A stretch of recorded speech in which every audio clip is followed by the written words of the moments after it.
कर जी लुधियाना पंजाब से। राधे राधे।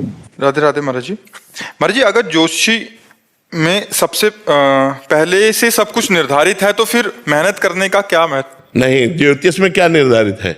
दो ही बात तो निर्धारित है, पूर्व का सुख और दुख। नए कर्म तो निर्धारित नहीं है ना। तो हम कोई पशु हैं क्या कि सुख दुख भोगते हुए काटते रहे? हम सुख को भोगेंगे, दुख को रौंदेंगे।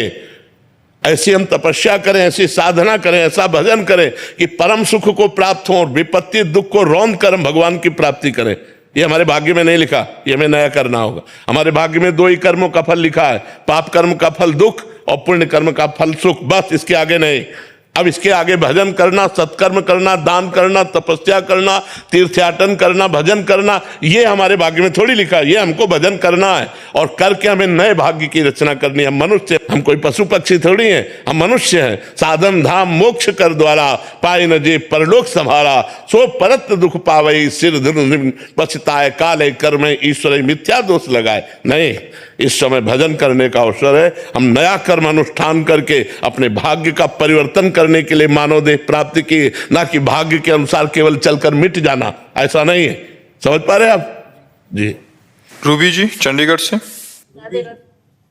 राधे राधे महाराज जी। महाराज जी, मैं नौकरी करती हूँ और ऑफिस आते व जाते समय व ऑफिस में समय मिलने पर मंत्र का या नाम जप का नियम लेती हूँ, लेकिन ज्यादातर समय मेरा ध्यान इसमें ना होकर दूसरे कामों में लग जाता है। कोई बात नहीं, भगवत प्राप्ति का कोई बात नहीं। जिस काम में मन लग जाता है उस काम को भी भगवान को समर्पित कर दो, ये कर्मयोग बन जाएगा।